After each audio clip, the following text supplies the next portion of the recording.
Hello and welcome to the Crossroads podcast. On this podcast, we explore the relationship between different cultures, generations, and ideologies to better understand how we can grow as a person and live happier, healthier, and more enriching lives. I'm Joshua Hahn, your host, and I created this platform to invite people with interesting perspectives on life to come share their stories. For our second episode, I invited my friend, Greene, a black belt in Jiu Jitsu, to learn about his relationship with the martial art, what impact it has had on his life, and how we might use these findings to enrich our own lives. Welcome, Nick. How's it going? It's going well. I'm honored to be your friend, and we never know where life's going to go. And it's kind of funny how I, through friends, met people at CAPS, Korean American Professional Society Group, and here we are. Yeah, we met through a Korean organization, and then you invited me to a Jiu Jitsu class, and here we are. So, I know today we're going to focus on Jiu Jitsu, but before we go deep into that, I'd love to spend a few minutes to get to know more about your background. So, how did the story of Nick begin? The story of Nick. I'm a Korean American adoptee. I was born in 1981 in an area of Seoul. I was adopted at 1.5 by Caucasian parents in the East Coast. So my father's Irish Catholic from Massachusetts. My mother's Jewish American from New Jersey. Being adopted, we grew up in the East Coast in Massachusetts for 5 years and Connecticut for 5 years. My dad got a job at Adobe, probably the first 100 employees there. Came out to the Bay Area when I'm 10, I'm 41, and lived in the Bay Area in one place or another. But I've lived in San Francisco a good 14 years and currently live in San Francisco. No, that's very interesting that you were adopted by Caucasian parents, 1.5 years old. Would you say you're culturally more Korean or more Caucasian? So I'd say it's all about like what environment you're in. So in the East Coast, it wasn't as diverse. It's very homogenous. But I'm young, so it's not like, I had any interest in Asian culture. I didn't really have much interest in Korean culture. And there are Korean adoptees who go to culture camp, which is they get exposed to Korean culture in their youth. I did hang out with minorities a lot in high school, and then I was in the rice rocket scene, so like Fast and Furious. I had a rice rocket. I used to go to midnight races. I used to drink boba when I was a teenager, watched anime. So I had that phase. But to answer your question, I don't think I was either. I think I just kind of like got into a bit of that culture because that's what was around me. So I'd say I was kind of in the middle. I kind of was just sort of a little mix of everything, but I didn't really affiliate with either. It sounds like you've had a really colorful life. Could you tell me more about your career and what you do right now? So I wanted to be a neurosurgeon when I was in in high school. So I went to UC Davis, studied neuroscience with the intent to become like a neurosurgeon. Oh, wow. Yeah, back then in college, I didn't party at all. Got a bachelor's in neurobiology, did clinical research, worked at a genetics lab there. I think I worked at Stanford Hospital, I worked at UCSF, and then I worked at Kaiser. That's when my career change happened because I was like, I can't, it's like ad nauseum, doing clinical research. So two things I did. One was I wanted to find more purpose and meaning in my life. And hopefully this is like relates to like, the topic of your podcast. Absolutely. I think I went into police academy and a police officer when I was 26. So. Oh, wow. That's when you started. Okay. Yep. Yes. Supposedly people have 3 to 4 career changes in their lifetime, like, until their 80s. Like hard pivots. Hard pivots. Exactly. So that was mine. My dad did a citizens academy in the city of Palo Alto. And I said on a whim, sure, I'll do it too. We did it together. It was like an 8-week course or something. And I said, you know what? I'm gonna be a cop. I want to do something that's like helping people directly. So in 2006, 7, I went to the San Jose Police Academy. It was the first time I was put in a leadership position. So I was in the police force for a good 2.5 years. kind of showed me kind of the dark side of police. It's a very tough job. It's very tolling on someone mentally. I burned out and I left, decided to go back into healthcare. Career-wise, I've stayed in healthcare, but gone on the corporate side of like pharma med device. Okay. So I'll pause because I said a lot. To make sure I'm understanding this correctly, so you went to UC Davis for neurobiology with the intent of being a neurosurgeon. You worked in various nonprofit capacities while doing clinical work before you decided to become a police officer at the age of 26. And then you did that for a few years, went back into healthcare, but more on the corporate side. Yeah, the nonprofit work was like on the side. That was actually before a cop. So it's like when I got burned out in clinical research. That's a lot. I mean, even your career is very colorful. So where does Jiu Jitsu fit into all of this? When did you pick it up and how long have you been practicing? So when I was in my teens, I loved breakdancing. So I used to do breakdance practice in high school. The funny thing is I wasn't that good at it. I was like average. After the police stuff, and I breakdanced throughout college too. After the police stuff, some breakdancer friend of mine said like, we're all getting older, probably mid-late 20s.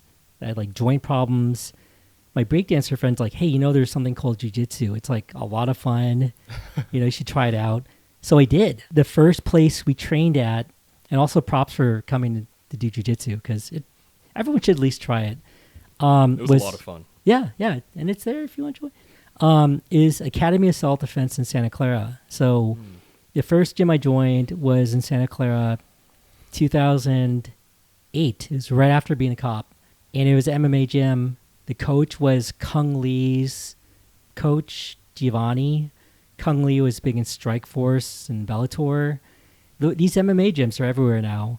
So it offered like Krav Maga, cardio kickboxing, Muay Thai, and then Jiu-Jitsu. I tried everything. It's like, Baskin Robbins. You want to try all the flavors. Jiu-Jitsu seemed to be my flavor of tea. The gym, it's a small gym. It's like a class of like 5 or 10, 10 people. I'm still friends with all. It's a small community. Everyone knows everyone, and I'm still friends with everybody. I think I outgrew the gym because it was only like 10-person classes. There was a Half Gracie affiliate in downtown San Jose called Heroes. My instructor at downtown San Jose is Alan Marquez or Gumpy, really good friend of mine still. And I trained there. It felt like home. I trained basically every night. Great, like work your 9 to 5. Started loving competing. I would compete like twice a month when I really got into it. There are certain months I competed every week. So like 4 weeks in a month. There's a month where I think I remember going to like LA one weekend, Chicago another weekend, New York another weekend, maybe Florida. And wow. That was, and I just compete every weekend. And it got me really good. Like there's a peak time where like I was like on the ranking board, brown belt, like second best brown belt in medium heavy in my weight class. And this is IBJJF. This is like the biggest jiu-jitsu. I still have like screenshots of it. Like I got there, like I put in the work and I got that far. And then I'm probably like ranked like 12 of all the brown belts internationally. Wow. Again, this is a long time ago. This is like 2014, 15. It's pretty badass. Yeah. But also just to give you like how to take care of your body and health, like my hips are worn down from all the wear and tear. 41, I shouldn't have this issue. This is like beating my body up. So anyways, what I want to share is my ex-wife got like a nursing job, or she got into nursing school. We both moved to San Francisco in 2010 or 11. And I joined Half Gracie Gym because that was the big gym in San Francisco, which you went to. I remember walking in Wednesday night, seeing like 50, 60 people in class, and that blew my mind. To go in like a class of 10 people, be like, it's like a, small hobbyist club. And then to see like 50, 60 and see all these color belts, that blew my mind. And then, I've just trained. It's always been a big thing, training. The hobby's paid off in a way where I've been flown out to seminars. I've won trips to Abu Dhabi, to Guam to compete. I've had sponsors where they pay for your keys. You're no longer a customer. It's helping offset costs. So I think that that's a nice reward. If you dedicate yourself to something, it pays back to you. You tried jujitsu through your friend, and you said it's your cup of tea. Like, when did you feel that way? Was it immediate, or was it after, like, doing it for a few months or years? Oh, these are good questions. It's kind of like we have what's called a bug. Like, we get the bug. It's like a little bit like an addiction. So I'd say after I came out of probably my first class, I had the itch, which was like, this is fun. Endorphins are going. It matches how I think. This is coming back to like a lot of stuff that I haven't thought about in a long time, but I've talked about with friends before. Sat with jiu-jitsu friends, like, why do you like this? And there's common stuff. We have the bug. It's an itch. We always want to improve. Humans are puzzles, so it's always how to crack the nut. It's like trying to beat someone in chess. Like, each time they're a little bit better, and you're like, all right, I'm going to study up. I'm going to try and figure out how to beat their system. It is like a chess game where it's like who can outmaneuver, outsmart the other person. So it always feels like a fun chess game. And also there's a lot of camaraderie on it because you're basically trying to kill each other or like strangulate each other. But then this sort of like bonding through it because it's very intimate. It's also a big equalizer. You could have like high-powered lawyer and, doctor and finance people, and you could have like a janitor, and everyone just treats each other the same. Like, I'm curious your thoughts or what your experience was the first class, because I do ask beginners, how was it? Absolutely. Yeah. I'd say my first class, it was a very cerebral experience for me. I think that's how I would put it. Yeah. Like you said, it's like a game of chess. It's not necessarily that person's size or length. I mean, of course, those are some factors to work with, but understanding how that person thinks and trying to get one or two steps ahead of them. Yep. Maybe even understanding, like, how is this person psychologically, emotionally, yes, how they're doing. That's such a huge indicator of how to solve that puzzle, right? Yep. I love that.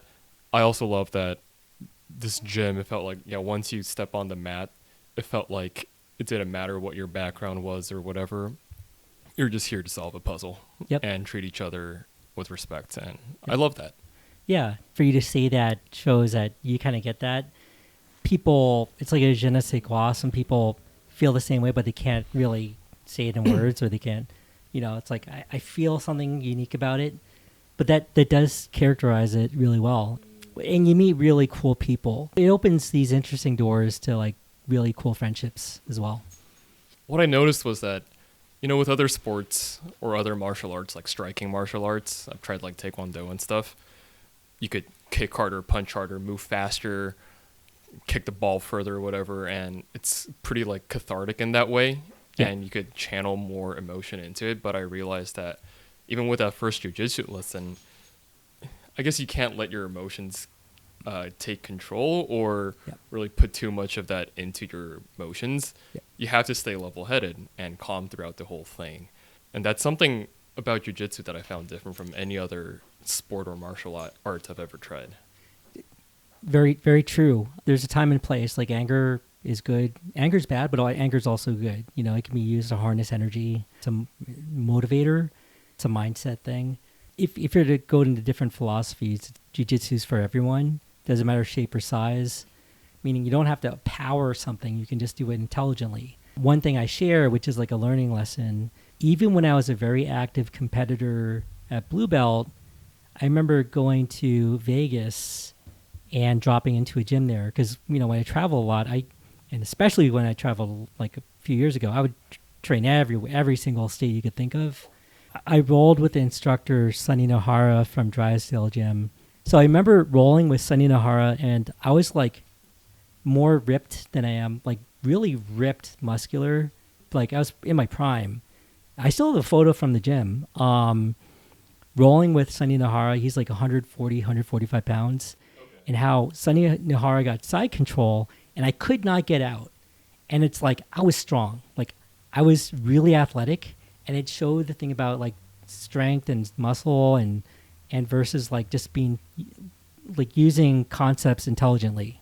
Right. And it's like kind of put me in my place. I remember like, wow, like maybe I need to learn concepts of jiu-jitsu better because this person's like 30, 40 pounds smaller than me and I can't get him off me.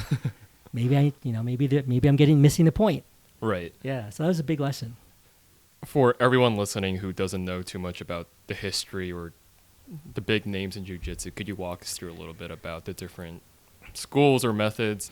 Jiu-Jitsu got introduced to Brazil in the early 1900s. I mean, again, like, definitely fact check this. And what happened was the family lineage of the Gracies basically spread Jiu-Jitsu throughout Brazil because it was very popular, and Brazilians, I think, recognized how valuable it was and fun, also for health.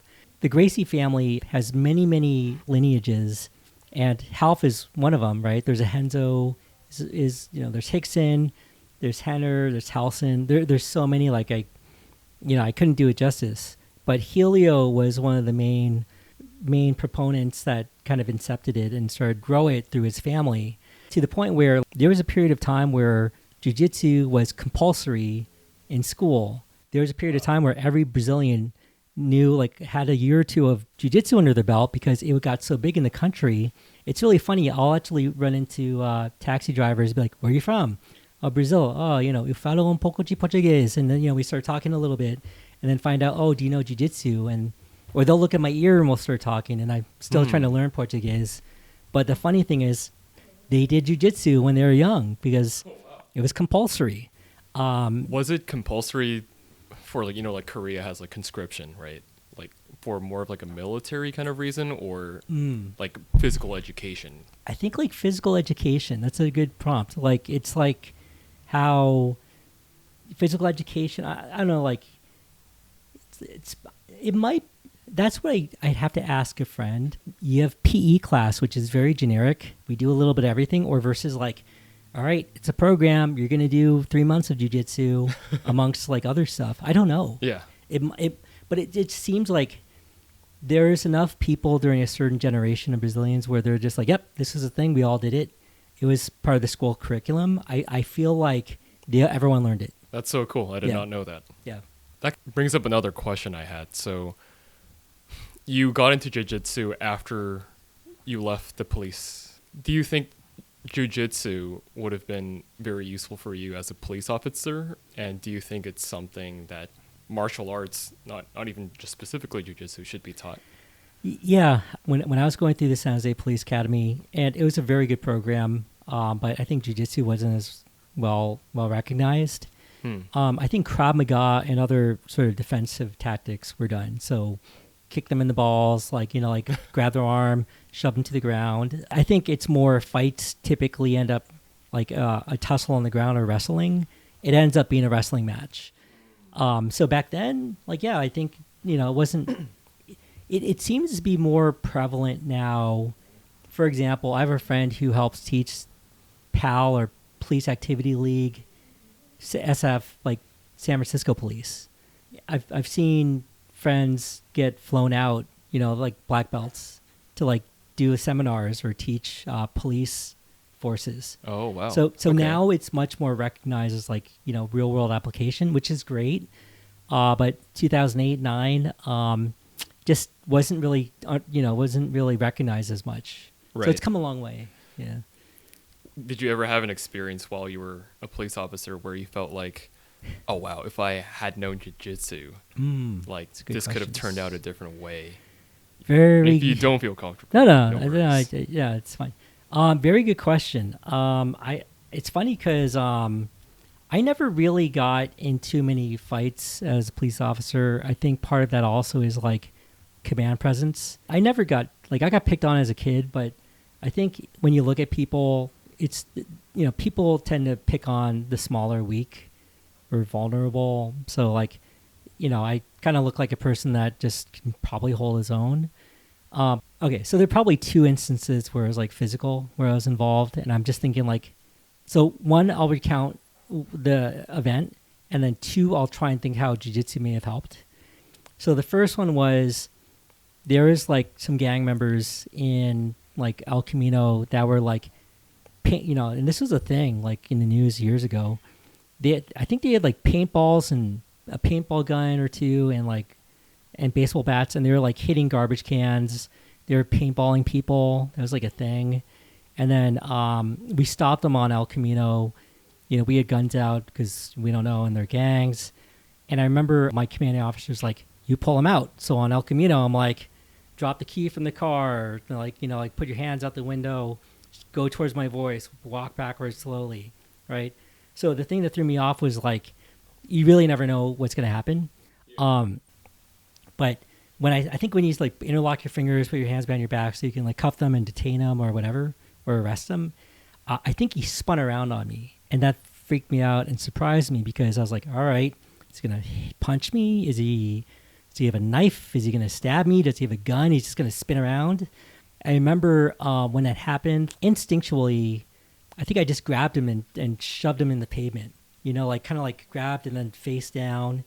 And I remember there's like, like rocks on his face and like some abrasions and blood. So jiu-jitsu wise, I don't know. I think it was such a short, quick interaction. I don't know if jiu-jitsu would have, if there was more, if we started wrestling and if he's like, if he mounted me or if like we were on kind of like trying to figure out like who's going to like grab who and do what, if it went longer, jiu-jitsu would have helped because I would have like been like, all right, let me cut to the chase. Because if I didn't have jiu-jitsu, I'd be like, I don't know, hit his face, just like kick, elbow, just like kind of like grab him, shove him down. I think after jiu-jitsu, my thinking is like, how do I subdue? How do I neutralize him? Which is like, not the whole like cat fight or punch or like, like gouge or whatever. It's more, okay, well, if his back's exposed, like back take, Mata Liao, or kind of like, head choke where you put him to sleep, right? Or mount him and kind of like keep a stable position. So I'm just saying hypothetically, I think that's where jiu-jitsu would come in handy. And I do want to say that even after that happening, like there are people, citizens on the sidewalk saying like, I got your badge number. I saw you rough him up. I'm going to report you to internal affairs. That's just an interesting observation because I share that because you know how people are very anti-police now? Right. Right around when I was a cop was when it started. Oh. Like I got spit at and stuff, like I was like, that surprised me. I'm sorry to hear that. Yeah, it's part of life. And then the second event was, you have good questions on this. Downtown bars, like there are fights and stuff. And, sometimes there's like a stabbing, mostly just like drunk people in fights, right? There was like a Tongan guy that got in a fight. He got kicked, like we had to eject him out the bar. And he was so huge, I think it took 3 or 4 of us to subdue him. And I just remember there are 3 or 4 of us, and I'm pretty strong. He got tased, and he still wouldn't go down. Wow. It almost felt like each of us had a limb, like one arm. And like, so maybe jiu-jitsu, like if he was just not going to go down, yeah, maybe I'd grab choke him, Right. He's so big, like I couldn't mount him. It was just more like if his neck's exposed, I could choke him. I don't know, like there are arm bars, but I think the most effective thing without really hurting someone is choking, because you cut off their blood supply. They go to sleep. You do arm bar, you could, you're gonna break their arm, and then that's, and it's sustained control. So I think if that went longer, again, I could probably see if I could go to his back and then subdue him that way. So those are 2 examples. That's interesting. So I think 2 key points from that were options, and it sounds more like restrain and control as opposed to incapacitate. Yes. Yep.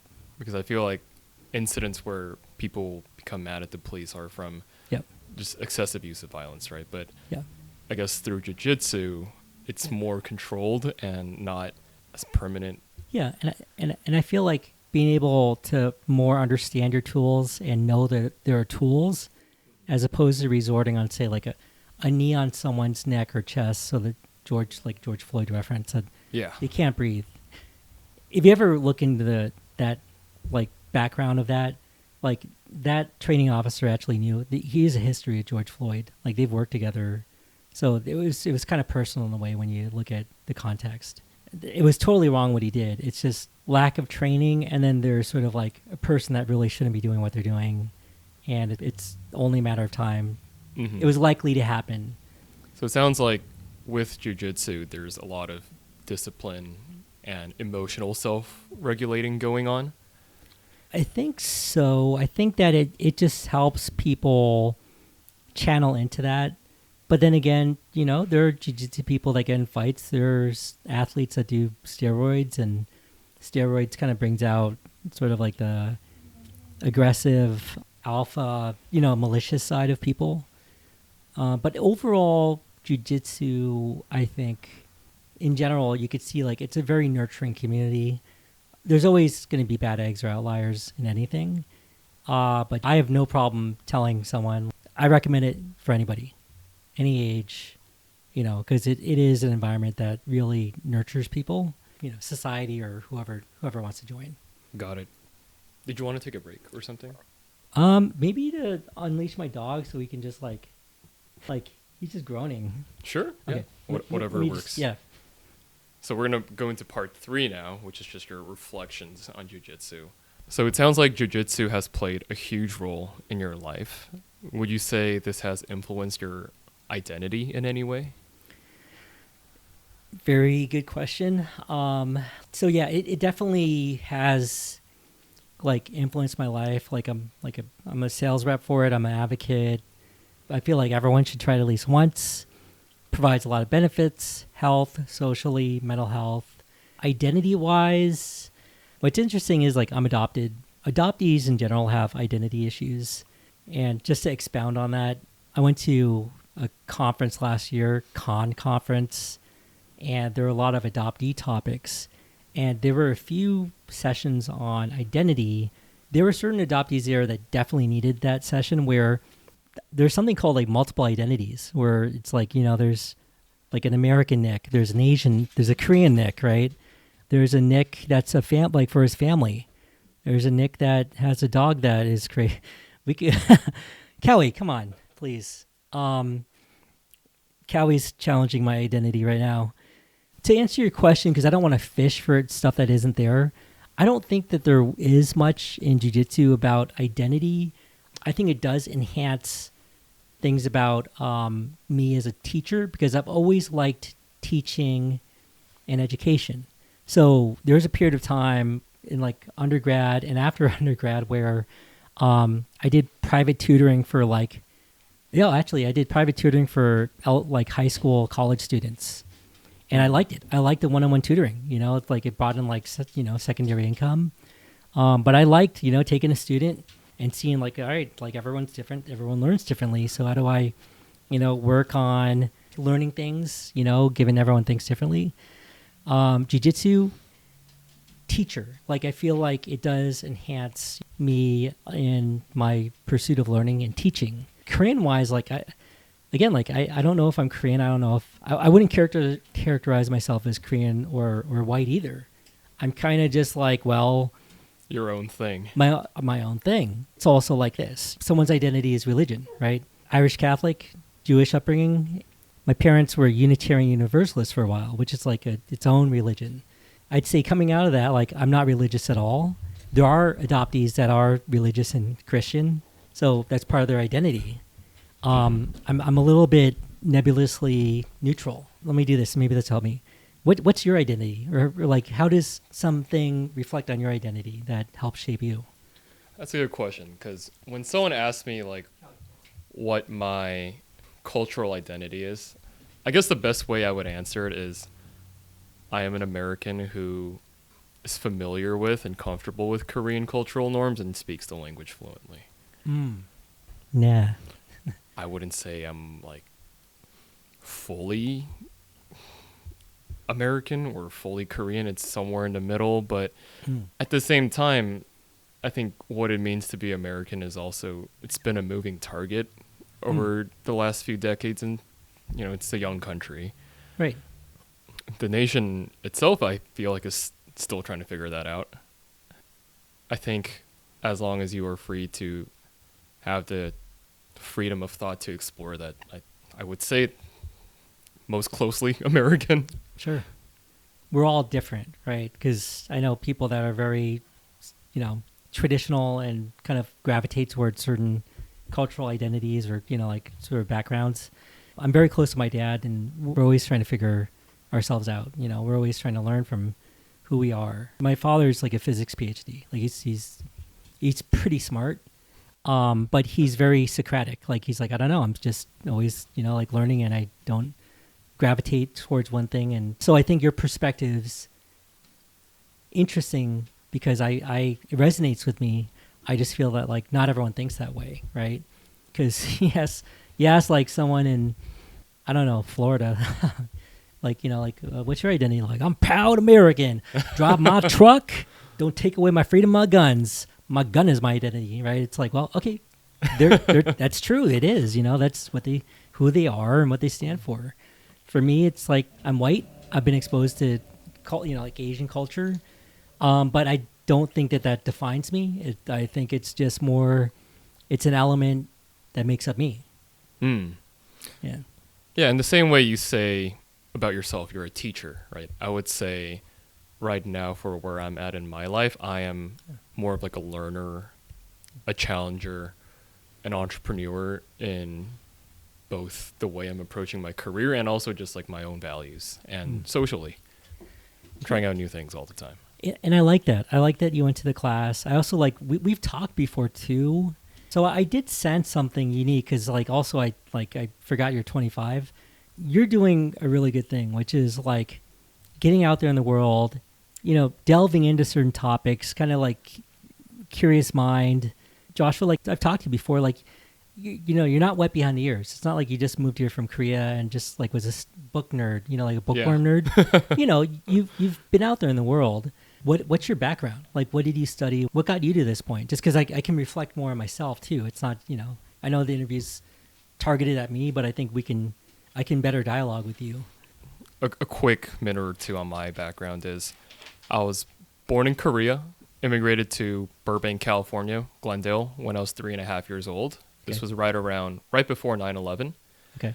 I grew up in SoCal my whole life, mostly in Valencia, which is a mostly white suburb with a lot of Asian immigrants now. Okay. Grew up there all the way up until high school. And then for undergrad, I went to UC Berkeley. So did that for 4.5 years.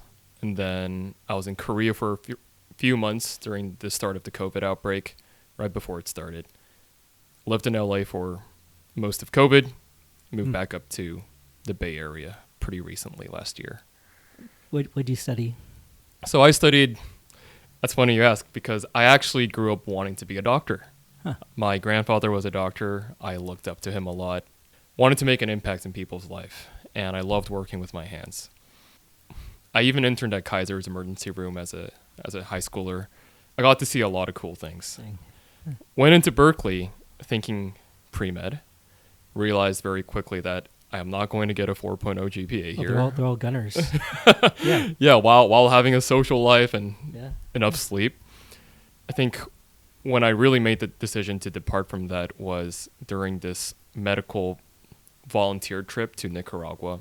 Interesting. I didn't know you did that. Yeah, some of my older fraternity brothers had this club called Global Medical Training. Pre-med students would go to another foreign country, work with local doctors to help patients in underserved communities. In our case, we went out to some farming villages in the countryside, and we were doing just basic diagnostics and very basic treatments, over-the-counter medication, and like bandaging up people and stuff like that. That's when I realized, like, this is cool and all, but every day that I was there, I was seeing like similar things, and I thought, okay, like I'm not really getting to the why people are coming here in the first place. And even if I do the work today, there's going to be another patient tomorrow with the exact same problems. And something about that felt kind of futile to me. And I wanted to work on more upstream problems. I don't know what shape or form that would take yet, but when I got back to school as a sophomore, I applied to the undergrad business program. Didn't get in because of my bad GPA and ended up having to major in political science. I grew up watching History Channel, all that kind of stuff, and I really loved it. And I thought it would have more practical use later on in my life. A bunch of interesting things happened. I had an opportunity to do a CPG startup with a friend when I was this was my junior summer. We launched on Kickstarter. What's CPG? Sorry. Consumer packaged goods. Okay. And the product was a coffee chocolate bar. And the startup is called Koba. So, yeah, we launched on Kickstarter. We got a lot of traction on campus, and we even got a pre-seed round of venture capital funding through a convertible note that kickstarted my journey into product management. Recently, I was laid off back in November. So now I'm looking to make another hard pivot in my life. So right now, it's stuff like this podcast, like a creative outlet. Yeah. I'm studying for the GRE to maybe do an MBA and a joint program. Okay. Trying to decide whether I want to stick with product or explore other kind of functions like venture capital or, just getting back into something like healthcare, but in a corporate or product-oriented way. Sure. Healthcare or climate. Yeah, it's a good crossroad. I have an MBA, but definitely talk to other MBAs. Sounds like you're thinking about like a joint program, like a specialty MBA. The Crossroads, yeah, very apropos. The name of this podcast. Yeah, it can be so confusing trying to figure out like next steps or like what direction, because sometimes it's like looking at like Cheesecake Factory menu. Yeah. Like, it's like a 40-page like menu. It's like, where do I even start? What direction? I don't know if you feel that way, but I've felt overwhelmed. It's an interesting journey. Where I'm at now, I would never expect to be. It's kind of like a little bit of intelligent design of where I'm at now, and part of it's like luck, part of it's like by chance and fortune, part of it's friends, and I can share that too. Actually, if you're going to take anything away from like where I'm at now, career-wise, it's all those factors. So no one should ever look at Nick Greene and be like, oh, it's because you had a friend connection. Or, oh, it's because, misfortune led to fortune. It's more like just how people's life unravels is just a bunch of factors. The MBA thing, I did that. I was $80,000 in debt, had to eat ramen, paid off. 90% of the teacher professors were not that great. 10% are like mentors and they're really good. Yeah. I'm just like kind of reflecting on like your stuff with mine. After police, I think I was a temp. I was like, crap, I need a job. And it reminded me like, man, it's really hard to get a job in the Bay Area. The job market, it's scary, it's like, shoot, I went to Davis. You went to Cal Bears. Like your school is better. You're more likely to get a job than I am. But even with that, it's so competitive. It's like, oh yeah. Yeah, hey, we're a dime a dozen. I remember I was a temp for Genentech at a call center. I guess I'm sharing my story just to share like the elements of where I'm at now. And it's not like a success story. It's just more like ups and downs and all this stuff. Worked at Genentech call center. Roche acquired Genentech. Everyone freaks out because big fish eat little fish. It's like, we're going to keep our job. You see, it's like that TV show Survivor. You see people make alliances, kiss butt. And it's like some of that actually helps. Some of it's like, it doesn't matter. You're at the mercy of cost cutting. So it was there a year and a half. And then like our whole building and division got cut because Roche was trying to be efficient and cost saving. Great. A friend of mine was like, I actually had to ask her how she got this job. She's like, Nick, there's a opening consulting for this small boutique firm in downtown San Francisco. You want to come with me? And I was like, sure. And she's really cool. She's a really good coworker. So the networking thing is really important because you never know how it's going to pay off. Being 25, like, you see kind of like friends and connections, but I mean, I've helped get people jobs. People have helped me get jobs. It's been through a network. I vouch for people. Just, it's amazing. Like, keep building that network. It's almost like caps organically. Just, I treat life the same way. You make friends because it's never quid pro quo. It's more just you never know how it's going to help out with the universe. She and I were in a consulting group of like 10, 15, 20 people. I was there 6 years. Got burned out from consulting. I think I was working like 80 hours a week. I remember if you go downtown San Francisco, you know how you see like certain lights on Market Street? That used to be me. I thought it was cool at first. Like they give you the corporate card and you could buy sushi at dinner or stay Friday night and Saturday, right? And you're in your late 20s. You're like, so cool, right? But then you realize like, wow, yeah. I'm getting milked. I got burned out. I left. And then I worked a job or two in like field sales, kind of marketing sales, like accounts, doctor accounts, right? A client, I got shoulder tapped for a company for a director position. So I was a director in market access for Glaukos for 4 years. And the thing is, like, they remember me as a good consultant. And I treated them well. They were, worked well with them. So they're like, this guy named Jim, who I'm friends with, is retiring. It was the easiest interview I've ever had. Like, they were like, the VP called me. He's like, when can you start? And I was like, oh, I got a job like offer from this place. Can you do like a little bit more? And they're like, I'll make it happen. And I'm just sharing, like, I've had job interviews with Stryker where it's been like 5 interviews, and the 4th interview was a whole day with like multiple panels from like 8 hours of interviews. Like, I was so burned out. And then I remember the final interview was at a steak restaurant with the VP of commercial of like neurovascular division.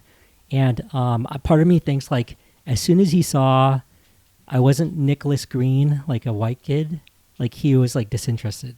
I kid you not. I really questioned, like, it was such a deflated like interaction. And I'm a very open social person. Yeah. I go out of my way to make someone feel comfortable, even the worst of them. And I was like, this is awkward. And he's making this weird tone. Didn't get the job. And the funny thing is, every single panel like vouched for me. Like, they were like, like each of them were like, oh, we're going to say good things. I'm like, all right, cool. Like, they're not even supposed to say that. So this is more me like venting, because I was like, I don't get when like every single person except them, and it's Skull and Bones Club. But anyways, Glaukos was a client, and it's like, just, I built that whole Rolodex of like, relationships and contacts. It's like misfortune there. Lost it, and then, the friendship thing. Friends really do come in handy. Hard work, and then the relationships, because every chance I get to like kind of like help someone, like Joshua, if like you have a certain like, if you kind of know where you're going to land, like, I'll try and put you in touch with someone who does it. Like, if you're going to go like venture capital or, like project management, and you have something more specific, like, if I know someone, there might even be someone at CAPS, but like, I'll definitely try and help you how I can. I appreciate that so much. Yeah, all of those things you just talked about is precisely why I'm doing this project, and it's called Crossroads, right? I like to see how all these different things intersect and meet at a crossroads somehow, all these different paths in life. Sure.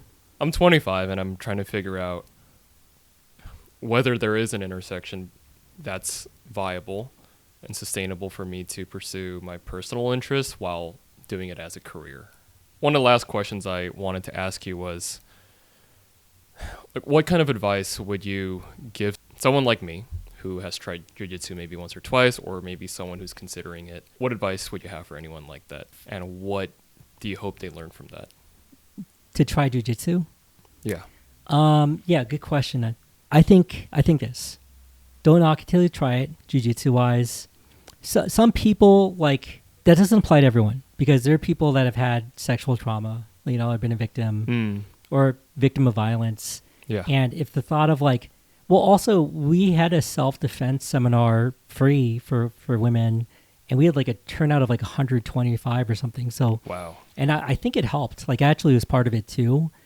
So there's that component. I guess I'll go back to something more universal about it. I think jiu-jitsu is for everyone, and can provide some value in their life that can be different. There are people, there's actually a friend of mine, Mikhail, who came in at like 285 or something. He's like 220 or 230. So he used to gas out.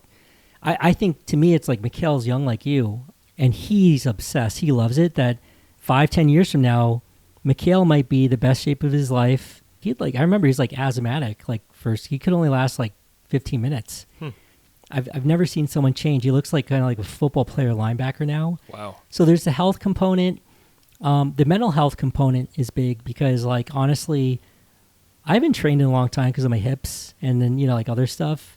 So for me, it's like, it balances me out and, helps with my mental health. I think a lot of jiu-jitsu people think the same thing. So if they find it in that, that's another thing. Also, it's very social. I've gone to Tahoe skiing with jiu-jitsu people. We've gone to the bars. We've done UFC watch parties at each other's places.